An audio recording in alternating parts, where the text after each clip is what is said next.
श्रीमद् देवी भागवत महापुराण। इस पावन दिव्य महापुराण में बैठे हुए भक्तजनों, श्रद्धा से प्रेम से भरी हुई पूजनीय माताओं, मातृशक्तियों, आप सभी के लिए जोरदार ताली। और आपका इस श्रीमद् देवी भागवत महापुराण में हार्दिक अभिनंदन है और हार्दिक स्वागत है। आपके लिए जोरदार ताली। जिनके मन में ये विचार आया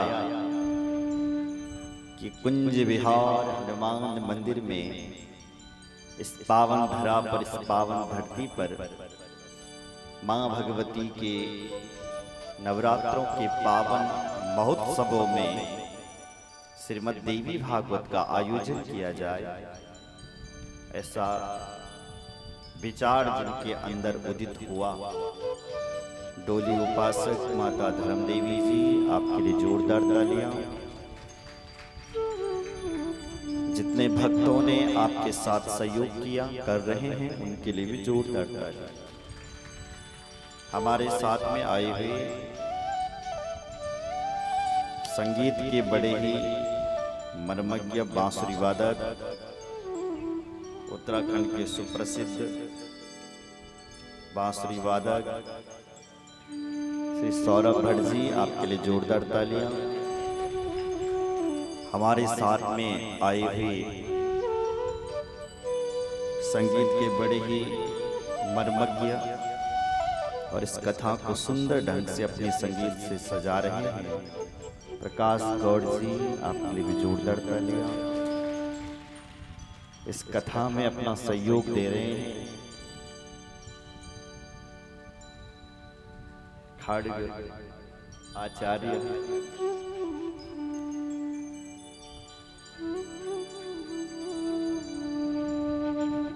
कृष्णा प्रसाद कैरोला जी, आपके लिए भी जोरदार तालियां।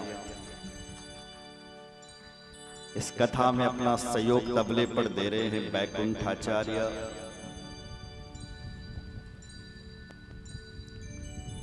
सुमित अंथवाल जी, आपके लिए भी जोरदार तालियां। मंडपस्थ आचार्य हमारे देवी देवताओं को, मां भगवती को अपने वेद मंत्रों के द्वारा प्रसन्न कर रहे हैं आचार्य अजय भरद्वाज जी, आपके लिए भी जोरदार तालियां। मंडपस्थ बैठे हैं कैलाश शास्त्री जी, आपके लिए भी जोरदार तालियां। हमारे ब्राह्मणों के लिए सुंदर पकवान बना रहे हैं अपने प्यारे हाथों से उनियाल जी, आपके लिए भी जोरदार तालियां। सुबह 7 बजे से बैठा रहता है रसोई में, 12 बजा देता है, 12 बजे रात तक लगा रहता है बेचारा। पता नहीं क्या क्या बनाता, समझ में नहीं आता।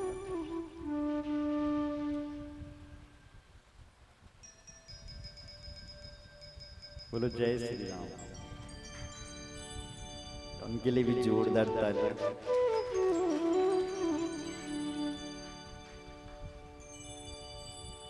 बोलो जय श्री राम। हमारे इस कथा के मुख्य सहयोगी प्रथम दिवस से ही इस कथा में अपना सहयोग दे रहे हैं और लगातार लगे हुए हैं ऐसे आदरणीय श्री विनोद रावत जी, आपके लिए जोरदार तालियां। हमारी इस कथा के कौश अध्यक्ष हैं, अध्यक्ष तो माता जी है और कौश अध्यक्ष, बोलो जय श्री राम। जिनके पास धन आ रहा है, आप दे रहे हैं, ऐसे इस कथा के कौश अध्यक्ष जी विनोद रावत जी, आपके लिए जोरदार तालियां। जिन्होंने अपना घर की चाबी हमें सौंप रखी है, पूरा घर हमारे हवाले कर रखा है, और हम उनके घर पर रह रहे हैं। ऐसे माता जी, दादी जी, प्रभा सेमवाल जी, आपके लिए जोरदार तालियां। संसार की दादी है, हम सब की दादी है, जोरदार तालियां। बोलो जय श्री राम। इस कथा में अपना सहयोग दे रहे हैं पंत भैया जी, दीपक पंत जी, आपके लिए भी जोरदार तालियां। हमारे ब्राह्मणों की अपने घर पर सेवा कर रहे हैं आदरणीय मनोज भट्ट जी, आपके लिए भी जोरदार तालियां। श्रीमती ऋतु भट्ट जी, आपके लिए भी जोरदार तालियां। ये अपने हमारे ब्राह्मणों की सुंदर सेवा कर रहे हैं अपने घर पर, इनके लिए भी जोरदार तालियां। आइए सभी का धन्यवाद करते हुए आप सब होते जोरदार तालियां। सबका बहुत बहुत धन्यवाद। आइए हम इस कथा में प्रवेश करते हैं। और साउंड वाला भाई छूट गया, उनके लिए भी जोरदार तालियां, वो भी अपना सहयोग दे रहे हैं। टेंट वाले भाई के लिए भी जोरदार तालियां, ये भी सुंदर सहयोग दे रहे हैं। सभी मातृशक्तियों के लिए जोरदार तालियां। आइए सभी का धन्यवाद करते हुए हम इस कथा में प्रवेश करते हैं। बोले रामचंद्र भगवान की जय, शंकर भगवान की जय हो, हर हर महादेव। कल हम यज्ञ का वर्णन कर रहे थे कि यज्ञ 3 प्रकार के होते हैं। सात्विक यज्ञ, राजस यज्ञ और तामस यज्ञ, ये 3 प्रकार के यज्ञ होते हैं। यज्ञ से मां भगवती प्रसन्न होती है। मां भगवती को 3 चीजें बहुत प्रिय हैं। पहला पाठ, दूसरा यज्ञ और तीसरा कन्या पूजन। ये 3 चीजें मां भगवती को अत्यंत प्रिय है। आप भी अपने घर पर यज्ञ करवाइए। कितने लोग हैं जो 6 महीने में मां भगवती का पाठ करवाते हैं? साल भर में, 2 साल में, 3 साल में करवाइए, नहीं तो हमें बुलाइए, हम कर देंगे। बोलो जय श्री राम। यज्ञ करने, कल भी यहाँ हवन होगा। कल सभी आप हमारे यजमान परिवार हवन में सादर आमंत्रित हैं। हमारे आज के यजमान परिवार के लिए भी जोरदार तालियां। और कल भी आप सादर आमंत्रित हैं। कल 11 बजे से हवन होगा और आप सबके हाथों से होगा।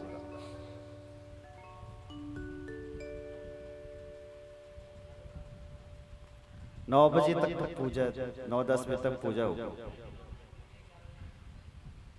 हाँ, तो आप थोड़ा जल्दी आना, 9 बजे आ जाना। उसके बाद तैयारी होगी, हवन सामग्री मिलाई जाएगी। आप अपने घर से जौ, तिल, लकड़ी, हवन सामग्री, घी अवश्य लेकर के आना। कल हमारे आचार्य जी यहाँ पर सुंदर दुर्गा सप्तशती के माध्यम से हवन करेंगे माँ भगवती का। तो आप सभी लोग 9 बजे उपस्थित हो जाएं। 12 बजे तक हवन चलेगा, ठीक है? तो जितनी जल्दी हो सके आए। और कल के जो जजमान हैं उन्होंने तो आना ही नहीं। तो कल हम वर्णन कर रहे थे कि मां भगवती को यज्ञ भी बहुत प्रिय है। 3 प्रकार के यज्ञ होते हैं। सात्विक यज्ञ, राजस यज्ञ और तामस यज्ञ। ये 3 प्रकार के यज्ञ होते हैं। इनका वर्णन आपने सुन लिया। अपने घर पर आप नित्य यज्ञ करिए, प्रत्येक दिन यज्ञ करिए। घर पर 5 प्रकार के यज्ञ किए जाते हैं। पहला यज्ञ है ब्रह्म यज्ञ, दूसरा है पितृ यज्ञ, तीसरा है देव यज्ञ, चौथा है अतिथि यज्ञ और 5वां है भूत यज्ञ। ब्रह्म यज्ञ क्या है? ब्रह्म यज्ञ यह है मेरी मां कि अपने जीवन में नियम बनाइए कि मैं वेद पाठ करूंगा, वेद नहीं आता आपको तो रामायण पाठ करूंगा, रामायण नहीं आती है तो सुंदर कांड का पाठ करूंगा, सुंदर कांड भी नहीं कर सकते हैं तो हनुमान चालीसा का पाठ करूंगा, दुर्गा चालीसा, शिव चालीसा। अपने जीवन में एक नियम आपका यह बनना चाहिए कि आपने सुबह प्रातः 15 मिनट उस परमात्मा के लिए निकालना, जिसको आप मानते हो। नित्य अपने घर में कुछ न कुछ पाठ जरूर करना है। कुछ नहीं कर सकते हैं तो ओम नमः शिवाय इस मंत्र का जाप करो। माताओं के लिए अलग मंत्र है, माताएं बोले शिवाय नमः, ओम शिवाय नमः, और भाई लोग बोले ओम नमः शिवाय। ऐसा शिव पुराण का आदेश है कि शिव जी के मंत्र को माताओं को चाहिए कि शिवाय नमः बोले, और भाइयों को चाहिए कि ओम नमः शिवाय इस मंत्र का जाप करें, तब ये मंत्र हमें सिद्धि देता है। तो अगर आप अपने घर में कुछ पाठ करते हो, जप करते हो, तो आप ब्रह्म यज्ञ कर रहे हो। दूसरा है पितृयज्ञ। पितरों को आपने पिंड देने, पिंड नहीं दे सकते हैं तो तिल का उनके लिए तर्पण करें। तर्पण नहीं कर सकते हैं तो कम से कम 1 लोटा जल अपने पितरों को अवश्य दें सुबह। अगर ऐसा नहीं हो सकता है तो अमावस्या के दिन, बोलो जय श्री राम, महीने में अमावस्या आती है तो उस दिन। अगर आप पितरों का ध्यान रखते हैं, अपने पूर्वजों को आप देते हैं, तो पूर्वज प्रसन्न होते हैं, उनकी आत्मा को शांति मिलती है कि हमारा कोई इच्छा जो हम उन्हें याद कर रहे। इसलिए दूसरा यज्ञ है हमारे शास्त्रों में नित्य करने के लिए पितृ यज्ञ। तीसरा यज्ञ है देव यज्ञ। देवताओं के लिए क्या करें? बोले नित्य अपने घर पर दीपक जलाए, तो ये देव यज्ञ हो गया। शिव जी का अभिषेक करें, भगवान को फूल चढ़ाए, धूप जलाए। दीपक एक साक्षी है आपकी पूजा का। धूप विजयी के लिए जलाई जाती है कि भगवान मैं जिस कार्य करने के लिए जा रहा हूं वह कार्य मेरा सफल हो जाए, इसलिए हम धूप जल। पंडित जी से पूछा करो सुबह सुबह, पंडित जी सुपारी क्यों रखी है, ये फल क्यों चढ़ाया जाता है, ये जनेऊ क्यों चढ़ाया जाता है, ये मौली क्यों चढ़ाई जाती है, इसका क्या मतलब है, ये चावल क्यों चढ़ाए जाते हैं? तभी तो आपको ज्ञान होगा। बोलो जय श्री राम। तो आपने देवताओं के लिए कुछ करना, जैसा देवता आपने कहा ना, ऐसी नित्य देवताओं हो सके हवन करो। ऐसे ग्रस्त में नहीं हो पाता, दुनिया भर के काम, पर दीपक तो जल ही सकता है, धूप तो जल सकती है। शिव जी का अभिषेक, शिव जी के ऊपर 1 लोटा जल तो डाल ही सकते हो। भगवान शिव को जलधार बहुत प्रिय है, शिव जलधार प्रिय है। बोलो जय श्री राम। चौथा यज्ञ है अतिथि यज्ञ। घर में जो भी आए उसको कुछ खिला ले, जरूर अपने जीवन में नियम बना लो। कोई भूखा आपके घर से कुछ ना हो तो एक गिलास पानी पिला दो।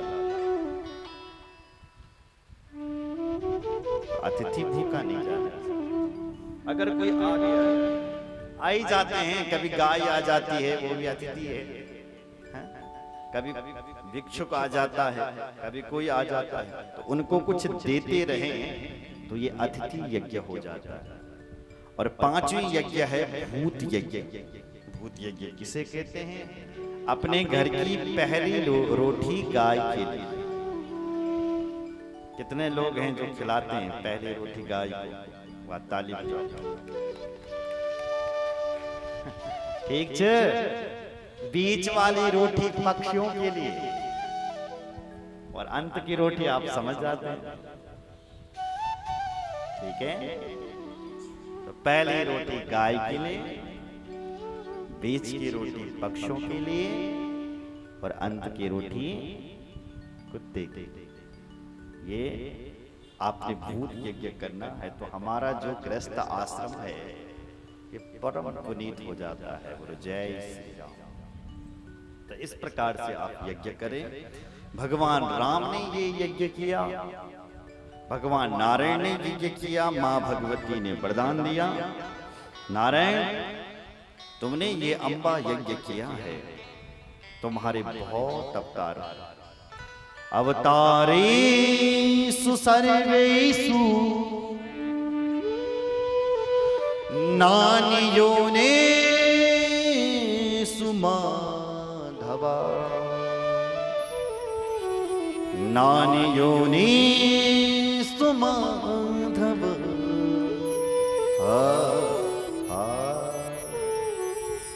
इसलिए भगवान श्री कृष्ण के बहुत अवतार हुए। नारायण के कहते हैं जितनी योनि थी उतनी योनियों में भगवान ने अवतार लिया। सुन तुम लगे, इसलिए भगवान का कृष्ण अवतार हुआ, राम अवतार हुआ, कश्यप अवतार हुआ, मोहिनी अवतार हुआ, 24 अवतार, न जाने कितने सारे अवतार। बोलो जय श्री राम। और हर योनि में 84 लाख योनि है मेरी माँ। कितनी योनि? 84 लाख। मैं कल कह रहा था कि 20 लाख योनियां तो इन वृक्षों की हैं, जितने भी पेड़ पौधे आपको दिखाई देते हैं, सुनाई देते हैं, 20 लाख योनि है। 9 लाख योनि है जलचर की, जल में जो कीड़े मकोड़े घूमते हैं। 20 और 9 29। 11 लाख योनि है कृमि की, सूखे में जो कीड़े मकोड़े घूमते हैं। 29 और 11 40। बोलो जय श्री राम। 10 योनि है, 10 लाख योनि है पक्षियों की, जितना भी पक्षी सुने जाने उनकी 10 लाख योनि। कितने हो गए? 50। 30 लाख योनि है पशुओं की, जितने भी पशु सुने जाते हैं और देखे जाते हैं। 30 लाख। कितने हो गए? 80। 4 लाख योनि है बानरों की, 84। और 1 योनि है मानव की। इन्हें 84 लाख योनियों में जब हम जाते हैं तब हमने मनुष्य को शरीर मिले। इसलिए जितने भी कथावाचक हैं, जितनी भी कथाएं होती हैं, सब यही सिखाती हैं कि मनुष्य को जो शरीर से बड़ा दुर्लभ है। अरे 84 लाख इतनी योनि मां हमनी जाने के बाद भी मिला हुआ है। 84 लाख योनि मां गए वाला, उसके बाद नरक में गया। मैं तुम्हें बता दूं 28 प्रकार का नरक वहां। रौरव, महारौरव, कुंभी, बाघ, असी, तपरवन, सूकर मुख, काला भक्ष, बैतरणी, पूयोद, प्राणरोध, न जाने कितने सारे नरक हैं। और उन नरकों में भी हमको जाना पड़ता है। तब एक नरक मां के गर्भ में भी अस्ति स्तंभम विष्णायुबद्धम मांसोणितलेपितम चरमावनंदम दुर्गंधम मूत्रम त्रिपुरीशयो। इतनी बड़ी सेना, इतनी बड़ी गंदगी में हम इस मां के गर्भ में रहते हैं। भगवान से प्रार्थना करते हैं, प्रभु बाहर निकाल दो, तेरा भजन करूंगा मैं। भगवान को दया आई, मातृगर्भ से हमें बाहर कर दिया। बाहर आकर के ही क्वाहम करके रोया। कौन है भाई ये लोग? क्या है? मैं एक नई आदमी रोता है। कौन है? और बाल्य अवस्था में भी बहुत कष्ट है। मच्छर आकर के काट गया, बच्चा रो पड़ा, रो रहा है, मां सोच रही है पेट में दर्द हो रहा है, जबरदस्ती पेट दबोड़ रही है। ओहो चुप नहीं मान रही, लगता है भूख लग गई इसको, तो जबरदस्ती दूध पिला रहा है। अभी चुप रही। माँ ने सोचा कान में दर्द हो रहा होगा, तो माँ की जैसी शुद्ध बुद्ध ऐसा करती है। पर वो केवल रुदंतम विगत ज्ञानम क्रमयः कृमिकम यथा, केवल रोता है, रोने के अलावा और कुछ जानता ही नहीं। बड़ा हुआ, जब जन्म होता है किसी भी बालक का तो तैने दांतों की आवश्यकता नहीं होती है। होती है नहीं, किस चीज की आवश्यकता बनते हैं? दूध की। तो तुरंत मां के स्तनों में दूध आ जाता है। सोचो जरा, ये दूध कहां से आता होगा? क्या भगवान के पास कोई दूध का सागर है? शिव पुराण उमा संहिता में लिखा है भगवान के पास 7 सागर है। क्षीर का सागर, गन्ने के रस का सागर, दूध का सागर। इससे स्पष्ट होता है कि भगवान के पास दूध का सागर है। जैसे ही बेटे का जन्म हुआ ऐसे ही उसकी मां के स्तनों में दूध। किसी का भी बच्चा हो, 84 लाख योनि, कुत्ते का बच्चा उसकी मां के स्तनों में भी दूध आ जाता है। बिल्ली का हो, भैंस का हो, गाय का हो, ये दूध आता कहां से है? बोले यही तो भगवान। इसीलिए तो कहते हैं कि वो भगवान पालन करता है, हम सबका पालन करता है। तो पालन करता, आप देख लीजिए कि दूध की व्यवस्था कैसे कर दी उसने। इससे सोचो कि वो परमात्मा है। अब थोड़ा बड़ा हो गया, अब तो बाहर की चीजों को खाने की चेष्टा करता है। माँ जी मैं दाल दे, मैंने प्रणक दे, मैं रोटी भी दे मुझे। अब बोलने भी लग गया। तो भगवान को लगा अब इसके को दांत देने पड़ेंगे। तो भगवान वो जो छोटे छोटे दांत होते हैं ना दूध के, तो उनको छीन लेते हैं, फिर उसको मजबूत दांत दे देते हैं। आजा बेटा चबा खा।